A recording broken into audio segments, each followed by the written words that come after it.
자, 오늘 우리 성가대가 평안에 대해서 찬양했는데 여러분 마음 평안히 좀 오셨습니까? 네. 오늘은 데살로니가전서 강의 6번째 시간으로 우리 기독교인의 도덕적이고 윤리적인 삶에 대해서 오늘은 좀 말씀을 증거하려고 합니다. 제목이 거룩하고 올바르고 흠없는 삶, 그렇게 정해졌어요. 제목이. 그러니까 거룩하고 올바르고 또 흠없는 삶이 아니라 거룩과 의로움에 있어서 흠이 없는 삶을 살아야 된다, 그런 뜻입니다. 지난 시간에는 뭘 배웠어요? 사도 바울 선생이 뭐에 대해서 얘기했습니까? 자기가 데살로니가에 가서 복음을 전할 때 얼마나 열심히 전했는가에 대해서 가르쳤습니다. 그걸 가르쳤죠. 뭐라 그랬어요? 내가 밤낮으로 일하면서 열심히 복음을 전했다고 이야기했어요. 왜 그 이야기를 했습니까? 자랑하려고 했을까요? 아니죠. 모든 그리스도인들은, 데살로니가 교인들을 포함한 모든 그리스도인들은 자신처럼 자기가 살고 있는 곳에서 밤낮으로 일하면서 열심히 복음을 전해야 된다. 그것을 가르치기 위해서 자기가 몸소 보여주었고 말씀으로 가르쳤습니다. 자, 오늘은 이제 이 복음에 대한 삶이 아니라 우리 그리스도인들이 세상에 나가서 안 믿는 사람들과 이렇게 살아갈 때에 우리 그리스도인들이 도덕적으로 윤리적으로 어떻게 살아야 되는가, 이것에 대해서 오늘 가르치는데, 자기가 데살로니가에 있을 때 어떻게 살았는가에 대해서 이야기를 해요. 거룩하고 의롭고 흠이 없는 삶을 살았다, 이 이야기를 합니다. 왜 이야기를 할까요? 자랑하려고? 아니에요. 교육시키려고 하는 거예요. 모든 그리스도인들은 세상에 나가서 어떻게 살아야 된다? 거룩하고 의롭게 살아야 되는데, 이 거룩과 의가 우리 기독교 윤리 아주 중요한 핵심 개념이에요. 거룩과 의에서 흠이 없는 삶을 살아야 된다. 그걸 가르치기 위해서 바울은 자기가 몸소 그렇게 살았고 또 그것을 하나님의 말씀으로 가르쳤습니다. 그래서 오늘 이 두 가지를 강조해서 제가 설교를 할 것이고, 그 다음에 이 두 가지만 강조해서 설교하면 안 돼요. 이런 것만 이야기하면은 기독교의 진리가 하나의 윤리학 정도로 전락할 수가 있습니다. 기독교 윤리학이 아니에요. 그래서 왜 우리가 그렇게 거룩하고 이렇게 살아야 되는가를 신학적으로 설명하는 게 필요해요. 왜 그렇게 살아야 되는가? 바울이 오늘 거기까지 이야기를 하고 있어요. 짧은 오늘 그 3계절이지만은 여기에 굉장히 심오한 기독교 진리가 다 담겨져 있습니다. 설교를 다 준비하고 2번에 걸쳐서 설교를 할 걸 그랬다, 그런 생각도 들어요. 하여튼 오늘 이 말씀을 통해 우리 기독교인들이 이 믿지 않는 세상에 나가서 도덕적으로 윤리적으로 어떻게 살아야 되는가를 배우는 시간이 되기를 주의 이름으로 축복합니다. 자, 그러면 본문으로 한번 들어가 보겠어요. 본문으로. 서론 다 했으니까 이런 설교를 할 거다, 제가 그 전체 그림은 그려드렸습니다. 그러면 본문으로 한번 들어가 보겠어요. 10절 말씀으로 한번 읽어보겠습니다. 시작.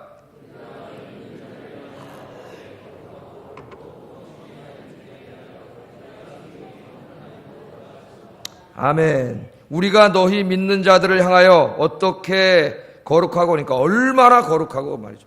얼마나 거룩하고 옳고 흠없이 행하였는지에 대하여 너희가 증인이요 하나님도 그러하시도다, 그렇게 이야기합니다. 자, 여기 보면은 바울이 데살로니가에 가서 한 6개월 정도, 혹은 뭐 조금 덜 될 수도 있는데 그 정도 머물렀다 그랬죠. 그래서 복음을 전하고 교회를 세우고 짧은 몇 달이지만 목회를 거기서 했어요. 근데 거기서 자기가 살 때 어떻게 살았느냐 하면, 첫 번째, 얼마나 내가 거룩하게 살았는지 너희가 증인이고 하나님도 증인이다, 그렇게 말해요. 여기 거룩에 대해서 이야기합니다. 거룩. 이 성경에 보면 거룩이라는 말이 참 많이 나와요. 굉장히 많이 있는 단어 중에 하나가 거룩이에요. 거룩함. 하나님이 내가 거룩하니 너희도 거룩하라, 그렇게 말씀을 하셨어요. 근데 이 거룩하라는 게 도대체 뭔가, 거룩하라는 게 어떻게 사는 건가? 제가 성경책에 탁 이렇게 옆에 거룩해 보입니까? 배는 제가 안 나왔어요. 배가 운동을 해가지고 이렇게 참 이게 거룩한 거예요. 이게 거룩이 뭐냐? 거룩의 의미를, 그 데피니션을 정확하게 얘기하려면 잘 모른단 말이죠. 거룩이 뭐냐? 거룩이, 자, 이 히브리 사상에서 거룩은 세속적인 영역과 분리되어 있는 신성한 영역, 즉 하나님의 영역을 말합니다. 이 세속, 불교에서는 뭐라 그래요? 속세라 그러죠. 속세. 예? 이 속세, 세속 사회는 죄와 그로 인한 더러움으로 오염되어 있어요. 그래서 이 세상에는 거룩이 없습니다. 거룩하지 않아요. 우리는 거룩이 뭔지 몰라요. 왜? 우린 태어나면서부터 죄악 세상에 태어났고 죄가 가득 찬 곳에서 그것만 보고 자랐기 때문에 성경에서 거룩하다 할 때 거룩의 모습에 대해서 알지 못해요. 우린 경험해보지 못했어요. 이 거룩에 대해서. 근데 이 세상과는 분리된 신성한 영역, 하나님의 영역을 성경에서 거룩한 곳이라고 해요. 거룩. 그러니까 첫째 어떤 의미가 있어요? 이 죄악된 세상과 분리되고 구별된 죄와 더러움이 없는 그런 의미가 강하죠. 이사야 6장에 보면은 이사야 선지자가 우시야 왕이라고 있었는데 이스라엘에 아주 좋은 성군이었습니다. 이 우시야가 죽던 해에 너무 슬퍼가지고 성전에 들어가서 하나님 앞에 기도를 하게 돼요. 그런데 그 이사야가 성전에 가서 기도를 하다가 그날 하나님을 만나게 됩니다. 하나님의 영광을 보게 돼요. 그래서 여러분 주일날 와서 이렇게 예배를 드리시는데 그냥 이 마당만 밟고 가는 그런 예배가 아니라 살아계신 하나님을 여러분 이렇게 체험하고 가는 예배가 되기를 바랍니다. 예? 아멘을 크게 하세요. 그럼 여러분 인생이 오늘 그렇게 그런 예배를 드리고 가면 하나님의 평안이 몰려오고 여러분 안에 치유가 일어나요. 치유가. 예? 영적인 치유, 마음의 치유, 육신의 치유가 일어나요. 이사야가 그날 하나님의 영광을 봤어요. 그런데 그 하나님을 보고 이사야가 깜짝 놀라서 이 찬양한 세 마디가 있어요. 찬양한 마디가. 뭐냐면은 뭐라 했어요? 거룩하다, 거룩하다, 거룩하다. 이 세 마디랍니다. 하나님을 보고 거룩하다, 거룩하다, 거룩하다고 외쳤어요. 그럼 무슨 의미예요, 그러면? 네? 이사야는 이 하나님과의 만남을 통해서 하나님은 이 죄악되고 더러운 세상과는 완전히 분리된 곳에, 신성한 곳에 계시는 분이시고 그분 자체가 죄와 더러움으로부터 완전히 분리된, 구별된 신성한 분, 거룩한 분임을 이사야가 거기서 알게 된 거예요. 자기도 선지자였지만은 이 땅에서 한 번도 보지 못했던 엄청난 거룩에 그가 거기서 장악됐습니다. 그래서 하나님을 보고 거룩하다, 거룩하다, 거룩하다 그렇게 말씀을 했어요. 그래서 여기에서 이 거룩이라는 의미가 이 분리되다 혹은 구별되다 이런 의미가 여기서 나왔습니다. 그래서 설교 들을 때 여러분이 그런 얘기 많이 들었죠. 거룩은 구별된다는 의미입니다. 분리된다는 의미입니다. 세상과 구별되는 겁니다. 이런 얘기를 많이 들었을 거예요. 여기서 이제 구별된다, 분리된다 이런 의미가 나왔습니다. 자, 이 하나님께서 저와 여러분을 하나님의 거룩한 백성으로 삼아주셨어요. 우리를 뭐라고 부르셨냐면 성도라 그랬어요. 성도. 거룩한 무리들. 그러니까 목사, 장로, 권사 이런 것보다 더 영광스러운 그 호칭이 성도라는 호칭이에요. 거룩은 없는데 이 땅에 하나님만 거룩하신데 근데 하나님이 우리에게 거룩이라는 칭호를 주셨어요. 거룩. 여러분 거룩한 백성이요? 거룩한 자녀요? 성도입니다. 성도. 그런데 내가 나를 봐도 성도 너무 부끄러워요. 성도는 무슨 성도야? 에? 내 말하고 행동하는 나의 모습을 볼 때 죄인 중에 괴수인데 바울이 말했듯이. 그런데 하나님이 성도라고 불러주시고 그리고 뭐라 그래요? 내가 거룩하니 이제 너희도 거룩해야 된다. 그럼 그 말은 어떻게 하라는 거예요? 내가 거룩하니 너희도 거룩하라. 그 말 어떻게 하는 거예요? 내가 죄와 더러움으로부터 완전히 분리되어 구별되어 죄와 더러움이 없이 신성하고 거룩하게 이렇게 존재하는 것처럼 너희들도 세상에서 그렇게 살아야 된다는 거예요. 그렇게 살아야 된다. 하나님 그렇게 말씀합니다. 이 바울은 뭐라 그러냐? 내가 너희 가운데 거했을 때 몇 달이라도 짧게 목회를 했는데 그 목회하는 동안 내가 얼마나 거룩하게 행동했는지는 너희가 증인이다. 그렇게 얘기합니다. 너희가 증인이다. 그러니까 거짓말할 수가 없어요. 그들과 함께 몇 달을 살면서 그렇게 삶으로 보여줬기 때문에. 그래서 사도 바울이라고 하는 사람은 이 거룩한 삶을 어떤 성경 말씀으로 강연과 설교를 통해서만 가르친 사람이 아니라 자기가 구체적으로 성도들과 함께 삶의 현장에서 함께 몸을 느끼면서 살면서 삶으로 거룩이 뭔가를 보여준 선생님이에요. 그게 훌륭한 사람이죠. 거룩이 뭔가를 말로만 아니라 삶으로 보여줬습니다. 자, 여러분, 이 말씀을 이제 우리가 적용을 해야 되는데 어떻게 적용을 할까요? 그리스도인들이 거룩하게 살아야 된다. 아까 세상의 죄악으로부터 분리돼야 된다. 구별돼야 된다. 자, 이 말씀을 잘못 이해하면은 그러니까 이제 내가 성도가 됐으니까 이 속세와 분리돼야 된다. 그렇게 생각을 해가지고 여기 있으면 자꾸 오염되잖아요, 죄. 그러니까 산속으로 들어가거나 광야로 들어가서 기도원이나 이런 거 공동체를 하나 만들어 놓고 그럼 우리 예수 믿는 사람들끼리 거기 모여서 살아야 될까요? 매일 모여서 성경 읽고 기도하고 우리 교회사 2000년에 보면 그렇게 생각한 분들이 있었어요. 그 유명한 수도사들이라고. 물론 그분들은 훌륭한 분들입니다. 그런데 이 세상이 너무 죄로 물들어 있으니까 자기 재산 이런 거 다 팔아서 정말 훌륭한 분들이에요. 예수님 말씀대로 가난한 사람들에게 다 나눠주고 자기들은 진짜 아무것도 안 갖고 광야에 가서 이거 거적대기 하나 치고 거기서 평생 기도하고 금식하고 성경 그렇게 살았어요. 그러나 성경적이진 않아요. 만약 우리 그리스도인들이 이 죄로부터 오염되지 않기 위해서 어디 산속에 들어가가지고 우리끼리 교회 하나 짓고 거기서 우리끼리 예배드리고 기도하고 산다 생각을 해보세요. 그러면은 이 세상은 어떻게 되라고? 이 세상은 누가 구원합니까? 이 세상에 이 죄 짓고 지옥 갈 사람들을 누가 구원해요? 그렇잖아요. 아마 그 사람들이 이 세상을 지옥으로 만들어 버릴 거예요. 그래서 이 거룩하라는 말은 이 세상으로부터 분리돼서 너희들끼리 어디 가서 기도하고 예배드리고 그렇게 살라는 말이 아니에요. 우리 예수님께서 뭐라 그랬습니까? 거룩한 삶에 대해서 가르쳐 주셨는데 너희는 세상의 빛과 소금이라 그랬어요. 세상을 떠나서 어디 빛과 소금이 아니라 이 세상의 어두움을 비치는 빛이고 세상의 이 썩어짐을 썩어지지 못하게 하는 소금이다. 그렇게 말했습니다. 그러니까 기독교인의 거룩은 속세를 떠나는 게 아니라 속세에 들어가는 거예요. 이 세상 속에 들어가는 거예요. 우리가 지금 그래서 교회는 산에 있지 않아요. 절처럼 어디 있어요? 이 세상 안에 있어요.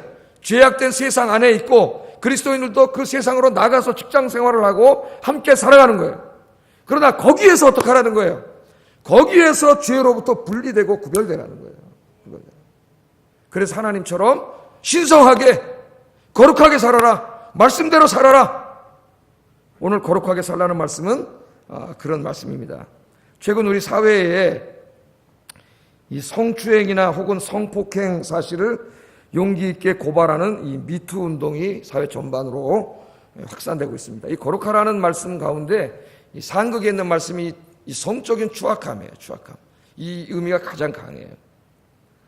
연약한 여성을 성적으로 추행하여 고통을 주는 이 추악하고 더러운 범죄가 연예계, 문학계, 문인들 사이에, 교육계, 학교 선생님들, 교수들, 사법부, 심지어 우리나라 검사까지도 성추행을 당했으니까 힘없는 여성은 어떻게 살겠어요? 여기서 검사가 성추행을 당하는데 심지어는 가장 거룩해야 할 종교계까지 침투에 들어와 있어요. 저는 목사들과 신부들이 이러한 추악하고 더러운 범죄에 연루되었다는 뉴스가 나올 때마다 이게 부끄러워서 얼굴을 줄 수가 없어요. 어디 가서 목사로 말할 수가 없어요. 저는 너무 창피하고 부끄럽습니다. 어제 제가 아침에 좀 몸이 안 좋아가지고 이렇게 좀 한 12시쯤 나왔는데 텔레비전을 보다 보니까 한 가톨릭 여성이 방송기자와 인터뷰하는 내용이 나오더만요. 근데 이분이 누구냐면은 바로 이제 미투, 자기 성추행 당한 사실을 이제 이야기하는 거예요. 보통 뭐 얼굴을 모자이크 처리하고 그러는데 이분은 그런 것도 하지 않아요. 자기 얼굴을 다 그냥 공개하면서 인터뷰를 하는데 이 여성은 독실한 가톨릭 신자입니다. 그래서 전쟁과 기아에 시달리고 있는 남수단이라고 하는 곳에 단기 선교를 자기가 가서 있었는데 선교를 하고 있었는데 그런데 이곳에서 한 신부로부터 여러 차례 성추행을 당했고 심지어는 성폭행까지 당했다고 이야기했어요. 근데 놀랍게도 이 자매를 성추행한 신부는 우리에게 잘 알려져 있는 존경받는 신부였습니다. 얼마 전에 이거 이제 아프리카에서 봉사하다가 병에 걸려서 그 순교했던 이태석이라고 하는 훌륭한 신부가 있죠. 그 신부가 함께 텔레비전에도 나왔던 그런 사람이에요. 그는 존경받는 신부였을 뿐만 아니라 가톨릭에서 그 정의를 외치는 정의구현 사제단에서 간부를 맡고 있는 사람이기도 했습니다. 이 사회 피켓 들고 나와서 맨날 시국 집회하고 미사 드리고 그런 간부예요. 도대체 그 사람이 맨날 외치는 정의는 뭔가? 난 그 사람들에게 묻고 싶어요. 네가 외치는 정의는 뭐냐? 그 연약한 여성을 성추행하는 자들이. 이 끔찍한 사실이 이 자매의 용기로 사회에 밝혀졌습니다. 여러분 한번 생각해 보세요. 만일 이 자매가 용기를 내지 않았다면 이 추악하고 끔찍한 범죄는 영원히 드러나지 않았을 것이고 그 파렴치한 신부는 여전히 지금도 사람들로부터 존경을 받으며 계속 목회를 하고 있을 것이고 여전히 정의구현 사제단 간부로서 시국 문제에 나와서 미사를 드리면서 자기 혼자 정의로운 사람인처럼 외치고 다녔을 거예요. 이 얼마나 끔찍합니까, 여러분? 물론 목사들도 그런 사람들이 있어요. 목사들. 지금 이런 일들이 우리 종교계, 교육계, 사법부, 연극, 영화 등 연예계, 직장에서 계속 끔찍하게 자행되고 있습니다. 저는 이번 기회에 이것이 모두 밝혀내어서 이 사람들을 사회로부터 매장해야 된다. 그 죄값을 반드시 치르게 해야 된다. 그렇게 생각합니다. 그런데 이상하게도 우리나라 여성계에서 조용합니다. 여성계에서 조용. 이해를 할 수가 없어요. 여성계에서. 예? 왜 조용할까요? 마지못해서 한마디 하는 척하다 조용해요. 거기 걸린 사람들이 다 지네 편이야. 정치적인 성향들이 같은 사람들이에요. 그래서 내가 알았어요. 이 사람들은 여성운동을 하는 사람들이 아니라 여성을 팔아먹는 정치꾼들이구나. 이거 정치운동하는 사람들이구나. 벌떼같이 일어나서 사회 문제를 삼아야 될 사람들이 가만히 있어요. 참으로 안타까워요. 우리 그리스도인들이 일어나야 된다고 생각합니다. 우리 그리스도인들은 거룩해야 된다. 거룩해야 된다. 그리스도인들은 이 모든 더럽고 추악한 죄가 지배하고 있는 이 세상과 구별되어서 분리되어서 거룩하게 살아야 됩니다. 특별히 그리스도인들은 이성적인 문제, 성적인 문제에서 하나님 앞에 깨끗하고 정결해야 합니다. 그러므로 신부든 목회자든 교회 안에 무슨 일을 하는 사람이든 우리가 공적으로 말씀을 가르치고 공동체 모임 이외에 사적으로 개인적으로 만나는 모든 만남은 올바르지 않아요. 그런 만남 하지 마세요. 목사가 만나자라 해도 만나지 마세요. 사적으로 왜 만나요? 이성이. 만나지 마세요. 우리 교회 그런 교회도 아니지만은 옳지 않아요. 그런 것은. 뿐만 아니라 우리가 몸담고 있는 곳에서 연약한 여성들을 우리는 보호하고 다시는 그러한 추악한 범죄가 일어나지 못하도록 감시자 노릇을 해야 된다. 우리 그리스도인들이. 저는 그렇게 생각을 해요. 얘기를 들어보니까요, 그 사람들, 문인들, 난 그거 처음 봤어요. 고운인지 뭔지, 노벨상, 타니 안 타니 맨날 이러던 사람인데, 그런 회식 자리에서 그런 추악한 짓을 오랫동안 해왔다는데, 이 사람이 또 무슨 영국계의 존경을 받던 뭔 사람, 그런 짓을 해왔다는데, 주변에 있는 사람들이 다 보고 알고 있으면서도 입을 다묻고 시시하고 있다는 거예요. 그리고 나중에 뭐라 하냐면 너 하나 조용하면은 괜찮은데 왜 병지 풍파를 일으키는 이런 식이라는 거예요. 우리 문화가. 만일 여러분 우리 그리스도인들이 그런 자리에 있으면 어떻게 되겠습니까? 그걸 봤다면은 여러분 그 직장에서 자리를 각오를 하고 책상을 치고 일어나가지고 그놈의 손모가지를 비틀어버리세요. 그럴 수 있겠습니까? 못하겠어요? 그리스도인 사표내세요. 그러면 그리스도인 사표내야 돼요. 우리 그리스도인들이 그런 것들을 보고 수수방관하면은 이 세상은 성추행자로 가득 차고, 연약한 여성들은 살 수 없는 지옥이 될 거예요. 지옥이. 하나님이 우리에게 그렇게 하라고 우리에게 말씀하세요. 여러분, 하나님께서는 예수 그리스도의 십자가의 보혈의 공로로 우리들을 깨끗게 해주셨어요. 우리들을 하나님의 거룩한 성도로 만들어주시고 하나님의 거룩한 백성으로 만들어 주셨습니다. 여러분, 내가 누구인가를 잊지 않는 것이 굉장히 중요하다. 자기 아이덴티티를 분명히 알고 있어야 돼요. 그래야 죄짓지 않습니다. 그래야 이런 데 휩싸이지 않아요. 나는 누구라고요? 하나님의 성도예요. 하나님의 거룩한 백성이에요. 이것을 우리가 절대로 잊으면 안 됩니다. 여러분, 자기 하루에 12번씩 이야기하세요. 12번씩. 무슨 말 함부로 뱉기 전에 왜 그렇게 입이 빠른지 입으로 확 죄짓지 말고 말 한마디 하기 전에 행동 하나 하기 전에 결심하기 전에 선택하기 전에 내가 누구인가를 12번도 더 되새기세요. 자기에게. 내가 하나님의 거룩한 성도다. 내가 이렇게 하면 안 된다. 그렇게 늘 자기를 자각하고 사시기를 주의 이름으로 축복합니다. 그래야 하나님을 닮은 거룩한 백성이 될 수가 있어요. 자기가 누구인가를 늘 자기에게 이야기해 줘야 돼요. 자기가 누구인가를. 그러나 여기에 거룩하라는 말씀에는 이러한 소극적인 의미만 있는 게 아니에요. 적극적인 의미가 있습니다. 적극적인 의미가. 이 예수님 시대의 바리새인들은요, 이 거룩을 소극적인 경건으로 이해했어요. 그래서 율법의 말씀에 금한 것들을 멀리했습니다. 시체를 만지지 않았고, 손발과 그릇을 항상 닦았고, 이방인들과 함께 식사를 하지 않았고, 죄인들과 어울리지 않았고, 율법과 전통에 금지한 부정한 것들을 일체 만지지 않았어요. 그렇게 함으로 그걸 분리라고 생각했어요. 분리. 그 죄로 오염되지 않는다. 그걸 경건하다고 생각했어요. 거룩하다고.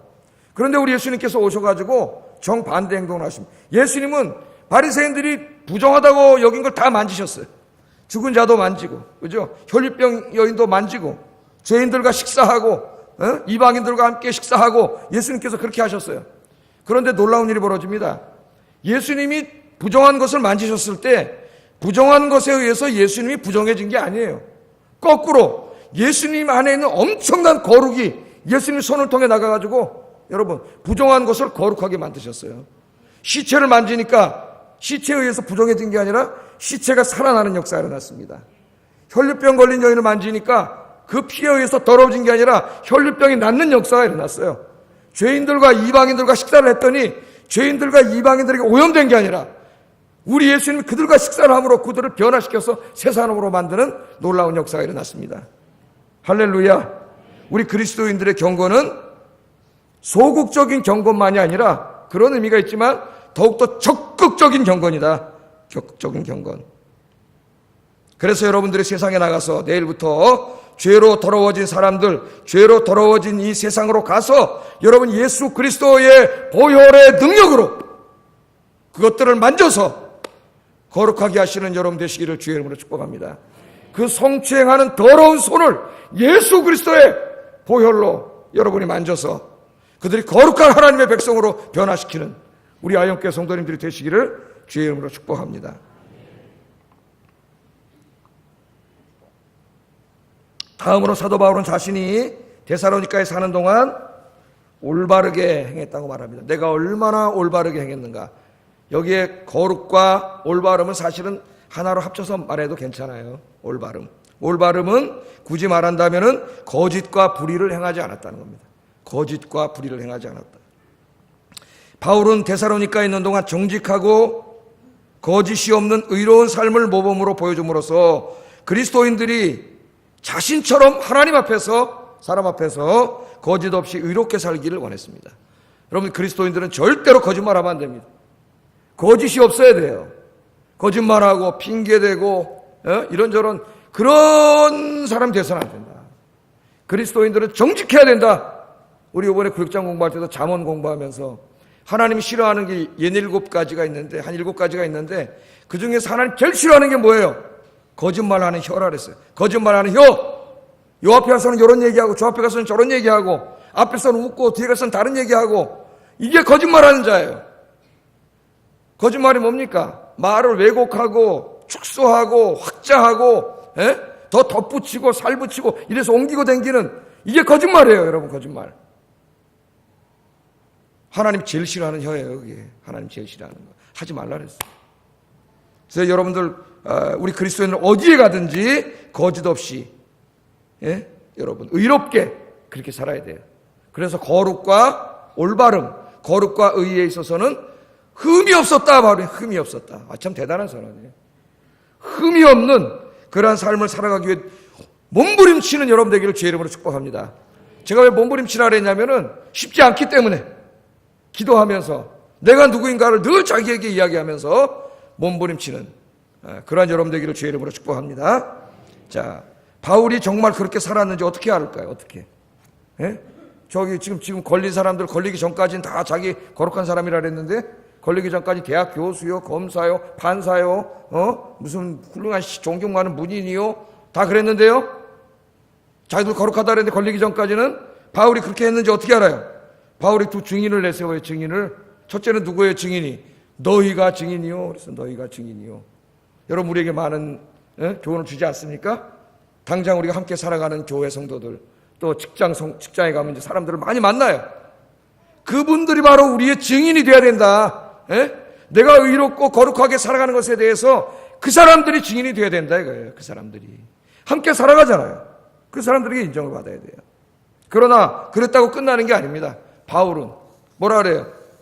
사람들이 없는 곳에서는 그러면 밤중에는 모르잖아요. 아까 그 신부처럼 밤중에 꼼꼼한데 어디 가서 뭐 하는지 어떻게 알아요? 한 분의 증인을 더 세워요. 그분이 누구예요? 하나님이 내 증인이라. 여러분 우리 그렇게 말할 수 있겠습니까? 하나님이 내 증인이라. 바울의 생각 속에는 항상 그가 하루 24시간 살아갈 때에 하나님의 면전에서 살아감을 그는 의식하고 살았어요. 여러분 우리의 삶은 항상 하나님 앞에서 사는 거예요. 우리 칼빈주의 장로교의 굉장히 중요한 신학사상 중에 하나가 하나님의 면전에서 살고 있다는 거예요. 여러분 그걸 늘 생각하셔야 됩니다. 여러분 누구 앞에서 살고 있어요? 하나님이. 하나님이 여러분 인생의 증인이세요. 거짓말하지 못해요. 하나님은 우리의 마음속까지 다 보고 계세요. 그래서 여러분 우리가 거룩하게 살려면 하나님 앞에서 살고 있다는 것을 잊으면 안 됩니다. 바울처럼 하나님이 내 증인이라. 그게 뭔 말이에요? 하나님이 다 보셨다 이 말이에요. 하나님이 다 보셨다. 바울이 어떻게 그렇게 살 수 있었느냐? 하나님이 다 보고 계시다는 걸 늘 생각했기 때문에 다른 짓을 할 수가 없었어요. 오늘 우리 오신 성도님들도 그렇게 되시기를 주의 이름으로 축복합니다. 자, 바울은 목회자로서 데살로니가 교인들이 세상과 구별돼서 정말 거룩하고 이롭게 사는데 흠이 없기를 원했어요. 그래야 하나님이 기뻐하시는 삶이 되기 때문에 그렇게 그들을 가르쳤어요. 몸소 삶으로 보여줬어요. 그런데 그때 그 바울의 심정이 어떤 심정이었냐면은 아비의 심정으로 그렇게 했다래요. 아비의 심정으로. 11절 한번 읽어보겠습니다. 시작.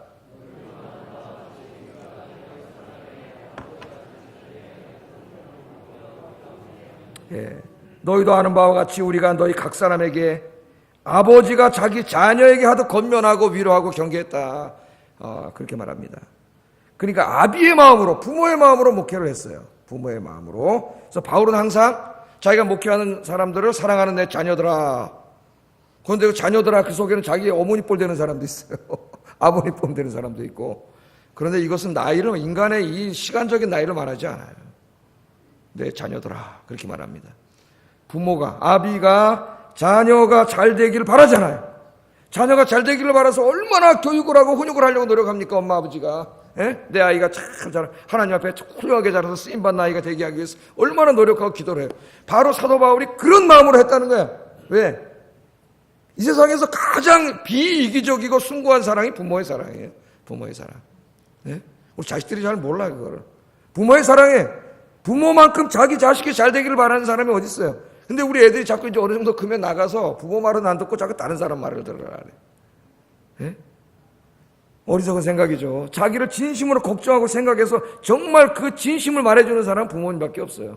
그런데 사도 바울이 지금 내가 바로 그 부모의 심정으로 너희를 교육했다 그러니까 얼마나 성도들을 사랑하는 마음으로 진실로 자기가 이걸 가르쳤는가가 나오는 거예요. 이게 너무 중요한 거기 때문에. 예? 이제까지 우리 그리스도인들이 교회에서 맨날 예수 믿고 복 받고 잘 되고 이런 것만 가르쳤지 정말 한 사람의 그리스도인으로서 이 사람이 도덕적으로 윤리적으로 어떻게 살아야 되는가에 대해서 너무나 가르치질 않았어요. 기독교는 미신같이 만들어놨어요. 미신같이. 무슨 예수 믿고 돈 벌고 맨날. 예수 믿으면 예수 믿고 그 사람이 죄 가운데 살다가 죄를 회개하고 이제는 예수님처럼 의롭고 거룩한 사람으로 변화되어 가는 것이 제일 중요한 거예요. 여러분. 이걸 가르치지 않았기 때문에 예수를 평생 믿었는데 인격과 도덕적인 삶이 형편없는 사람이 너무 많아요. 우리나라에. 신앙생활 헛한 거예요. 이때까지 헛한 거예요. 아비의 마음으로, 아비의 마음. 목회자들이 본받아야 될 마음이라고 생각해. 저를 포함한. 회개하는 마음으로, 정말 아비의 마음으로 그렇게 양들을 사랑하고 가르쳐야 된다. 그러면 성도님들 어떻게 하라고요? 성도님들은 이 설교를 들을 때 어떻게 들어야 돼요? 가르침을 받을 때 자식의 마음으로 들어야 돼요. 세상의 연령을 초월하는 거예요. 제가 강단에서 내려가면은 여러분이 형님이고 누님이고 아버님이고 어머님일 수 있습니다. 저 깍듯이 대우합니다. 그러나 강단에서 하나님의 말씀을 선포할 때는 여러분의 영적인 부모가 되는 거예요. 왜? 우리의 참 부모인 하나님의 말씀을 대언하는 영적인 지도자로서 말씀을 대언합니다. 그래서 말씀을 들을 때는 부모의 마음을 듣는 그런 존경하는 심정으로 하나님의 말씀을 들어야 그 말씀이 여러분 안에 열매를 맺힐 수가 있어요. 그렇게 되시기를 주의 이름으로 축복합니다. 자, 이 이야기를 하면서 이제 여기까지 끝나면은 기독교는 윤리학밖에 되지가 않아요. 윤리학밖에. 중요한 게 있어요. 더 중요한 거. 왜 우리가 그렇게 살아야 하는가? 신학적인 근거를 우리가 아는 게 굉장히 중요합니다. 성경의 윤리는 신학적이지 윤리적이지 않아요. 그래서 12절 그 이유를 밝혀요. 우리가 왜 그렇게 살아야 되는가? 읽어봅니다. 시작.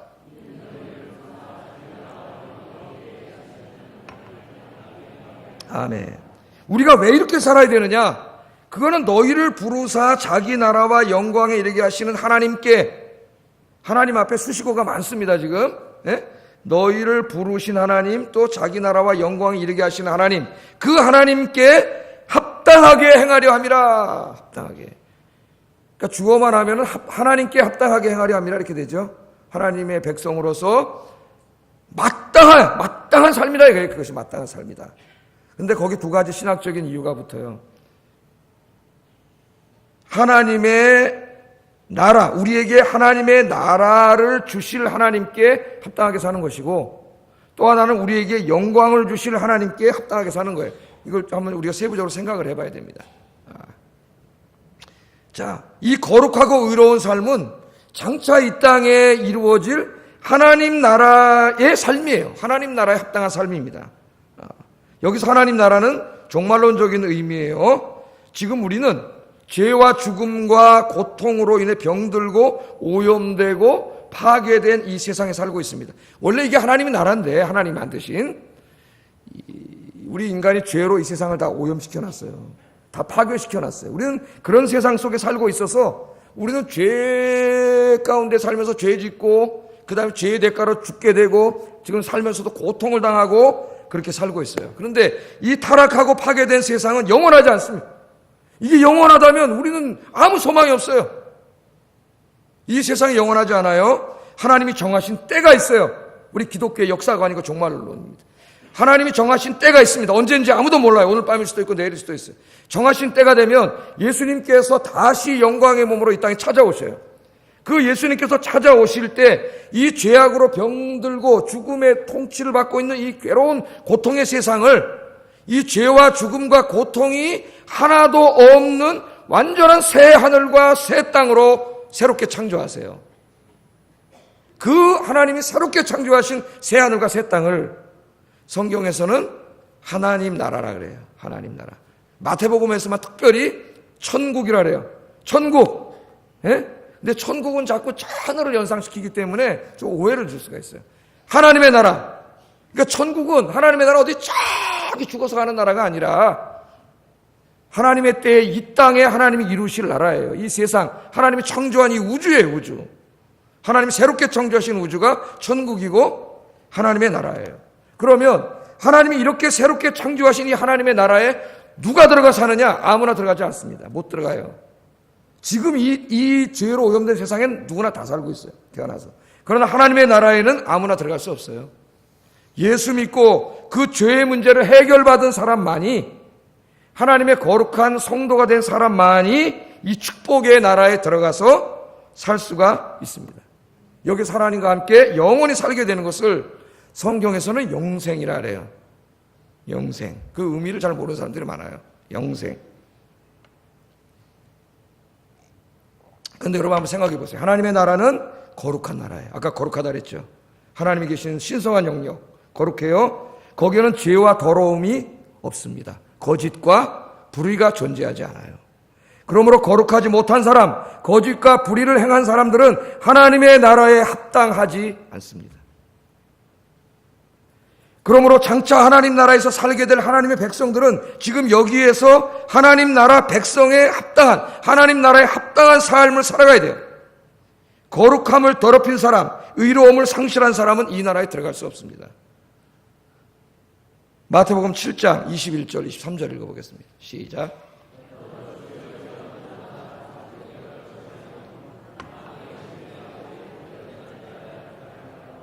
그날에 많은 사람이 나더러 이르되 주여 주여 우리가 주의 이름으로 선지자 노릇하며 주의 이름으로 귀신을 쫓아내며 주의 이름으로 많은 권능을 행하지 아니하였나이까 하리니 그때 내가 그들에게 밝히 말하되 내가 너희를 도무지 알지 못하노니 불법을 행하는 자들아 내게서 떠나가라 하리라. 아멘. 마지막 앞에 이제 하나님 나라가 이루어졌을 때입니다. 미래의 일을 미리 보여주는 거예요. 예수님이 그 나라에 들어갔더니요, 뭐라 그래요? 주여 주여 한 자가 다 그 나라에 들어가지 못한다 그러잖아요. 예수님은 주님 주님 그러고 쫓아다녔어요. 근데 그 정도가 아닙니다. 지금 보면은 선지자 노릇을 했어요. 강단에서 설교했다 이 말이에요. 목사라고 다 들어가지 못한다 이 말이에요. 여러분, 목사, 장로, 권사 이게 무슨 천국의 보증수표인지 아세요? 천만의 말씀입니다, 여러분. 그거 아무 보증수표 되지 않아요. 선지자 노릇 했다, 목사 노릇 했다 이거예요. 목사 노릇. 선지자 노릇 했고 주의 이름으로 귀신 쫓아냈고 주의 이름으로 권능도 행했고 만을 했지 않습니까? 내가 왜 못 들어갑니까? 이 말씀을 잘 들어야 돼요. 그때 예수님이 뭐라 그랬어요? 내가 너희를 도무지 모른다. 알지 못한다. 그 다음 말이 뭐가 나와? 이 불법을 행한 자들아. 불법을 행한 자. 하나님의 말씀인 이 거룩과 의를 실천하며 살지 않은 거예요.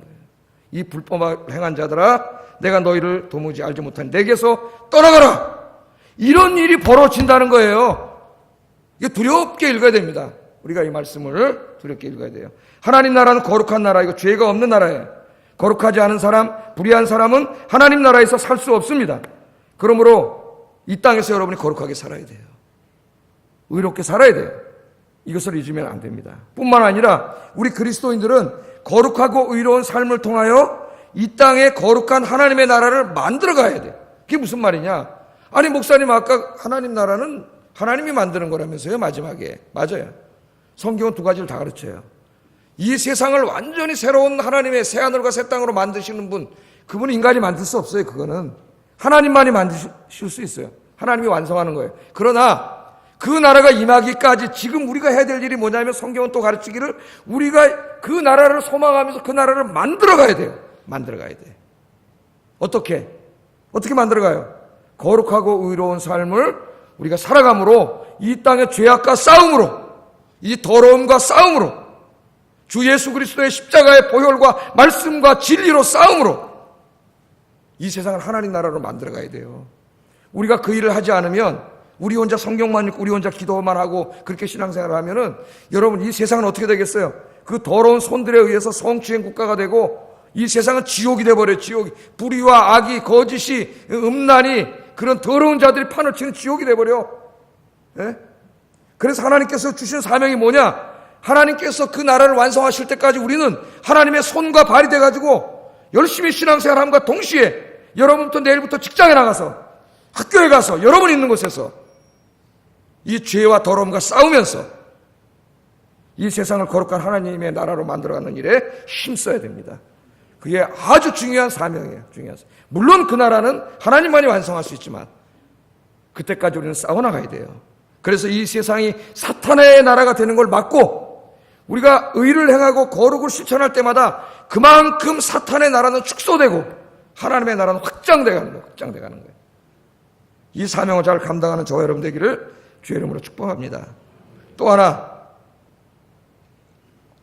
잘 들으세요. 굉장히 중요한 신학을 공부하고 있어요, 여러분. 또 하나는 영광이에요, 영광. 바울의 언어 속에서 신학 공부가 잘 안 돼가지고 자꾸 영광 그러면 무슨 이렇게 영광 이런 거 생각하는데, 바울의 언어 속에서 영광은, 우리가 나중에 죽으면 기독교는 부활을 믿잖아요. 성경은 부활을 가르쳐요. 죽음으로 끝나는 게 아니라 주님이 재림하실 때 이 세상만 새롭게 창조되는 게 아니라 모든 인간도 새롭게 창조돼요. 이미 죽은 자들은 부활을 해, 부활을 해서 영광의 몸을 얻게 돼요. 그 영광의 몸, 부활의 몸을 바울의 언어 속에서는 영광이라 그래요. 영광. 바울 서신의 대부분 영광은 다 부활의 몸을 가르쳐요. 부활의 몸. 그러니까 여러분, 오늘 주님이 오시면 어떻게 될까요? 지금 우리 살아있잖아요. 이 몸이 아니고, 이 몸으로는 그 나라에 못 들어가, 죄 때문에. 이 몸이 변형돼요. 변화돼요. 예수님 변화되는 모습 보셨죠? 변화돼서 영광의 몸으로 변화돼서 천국에 들어가고, 이미 죽은 사람은 부활해요. 부활해서 똑같은 영광의 몸으로 변화돼서 이 영광의 나라에 들어가서 하나님과 영원히 사는 것이에요. 그게 영생이에요. 영생. 그러므로 우리들의 이 몸은, 여러분, 하나님이 나중에 새 몸을 만들 때 다른 걸로 만드는 게 아니에요. 이 몸으로 만들어요. 이 몸으로 만들기 때문에 이 몸을 함부로 하면 안 돼요. 이 몸이 중요해요, 여러분. 이 몸으로 만들어요. 이 몸을 거룩하게 해야 돼요. 거룩하게 해야 돼. 특별히 음란죄는, 성적인 죄는 네 몸에다 죄를 짓는 거라 그랬어요. 네 몸에다가. 이 몸이 이 몸으로 만들어요. 자, 이 새 몸을 주시는데, 이 새 몸은 어때요? 늙지 않고 죽지 않고 병들지 않는 몸이에요.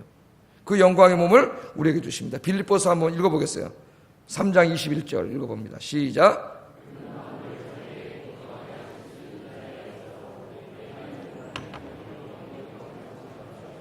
아멘. 이 말씀 중요한 말씀이에요. 우리의 낮은 몸은 지금 이 몸입니다.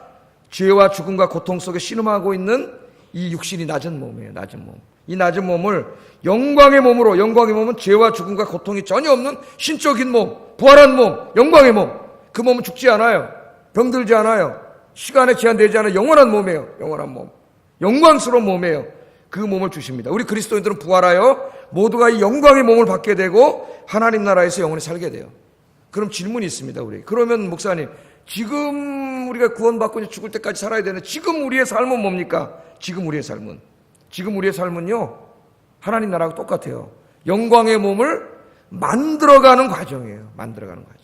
물론 우리 영광의 몸은 우리 힘으로 만들 수 없어요. 그건 하나님만이 부활했을 때 주시는 몸이지만 우리가 지금 이 땅에 살아가는 동안 그럼 우리는 그냥 마음대로 살아가도 됩니까? 이 몸을? 아니에요. 그 하나님이 주실 영광의 몸을 소망하면서 그 영광에 이르도록 매일매일 힘쓰고 애써야 돼요. 그게 바로 뭐냐면 우리 몸속에 있는 이 죄 있잖아요. 죄. 예? 이 죄를, 더러움을 날마다 기도와 말씀으로 십자가에 못 박아 죽이는 거예요. 옛사람을.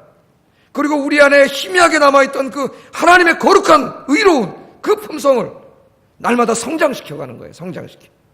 우리 안에서. 그래서 죄는 죽이고 죄악된 품성은 자꾸 죽이고 도덕적으로 윤리적으로 죄악된 건 죽이고 하나님의 거룩한 형상을 자꾸 우리 안에서 이렇게 살려내는 거예요.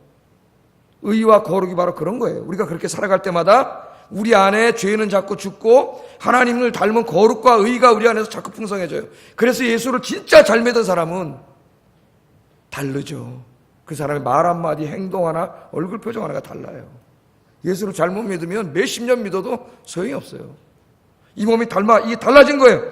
그래서 그 영광에 가장 가까이 가는 거예요. 가까이 가는 거예요. 그러면 이제 이렇게 생각해 보세요. 우리가 죽었어요. 모든 사람은 죽습니다. 그러면 하나님 앞에 재판대에 서야 돼요. 한평생에 대해서 재판받아야 됩니다.